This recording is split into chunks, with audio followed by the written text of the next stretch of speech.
Is this a short-term crunch? A lot of people are talking about this being transitory inflation that we're seeing in the supply chains.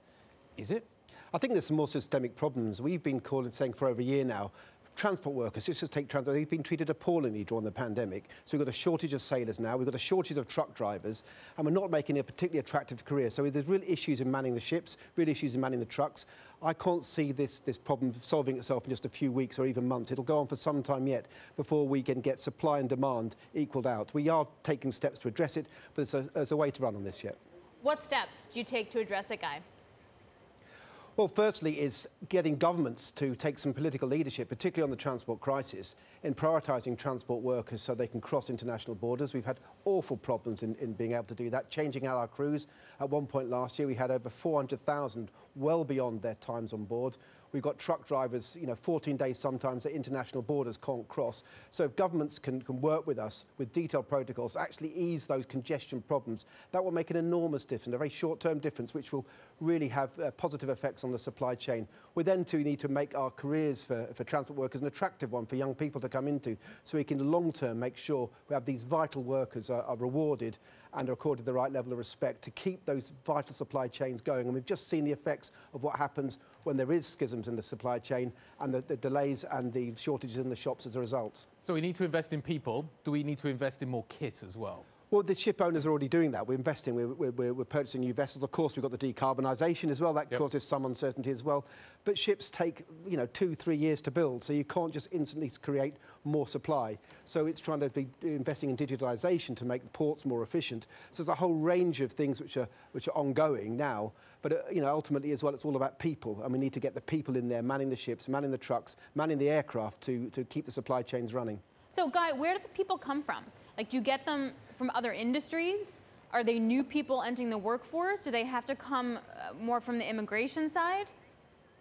So if you talk about say, shipping, because that's my area of expertise, many of our sailors and seafarers come from what we call the labour supply countries, like the Philippines, like Indonesia, Russia, Ukraine, some from Europe as well. So that's where we draw our supply. And of course, over the pandemic, we've had real difficulties to get them out of their country and also difficulty repatriating back to their countries. So we tend to draw a lot of our labour from those countries as well, but also from locally as well. So it's making it an attractive career for young people, because ultimately, if young people see a career where you're going to go away and not know when you're going to come home, or you're treating quite badly, that hardly makes it an attractive one.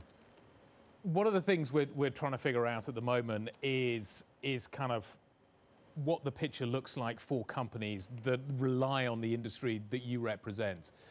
Do you think as they look at their supply chains that they will significantly alter the way that they manage them? Do you think they will shorten them? Do you think they'll hold more inventory? What is the net result of this more longer term? Clearly, our company's going to look at the whole supply chain. I think what it has exposed the fragility of the just-in-time model. So I think there will be some changes coming down the tracks in terms of how the supply chain is structured. But actually, shipping is resilient. The supply chain is resilient. We now need to invest in it and to make sure that we can get over these problems we experience at the moment and get back to that seamless transiting of goods across the world. 14 trillion a year travel by sea. Well, but I wonder if that actually takes longer than we think, and that you were talking about inventories, right? So if we have no longer a just-in-time inventory situation, that just means we're going to be shipping stuff a little bit more, and the bottlenecks will be a little bit longer, and the orders will go on a little bit longer. What does that mean then for the industry, say, in 2022, early 2023? I think we're going to see these problems going to well into 2022, but I think towards the middle and the end of next year, things will start, I hope, to become more normalised now. And that's, I think, what we're banking on as an industry. We are investing in new technology, new ships. We are investing in people to try and get over these supply chain issues that we're experiencing at the moment. So there will be an end to it, but I'm not quite sure when to call that end.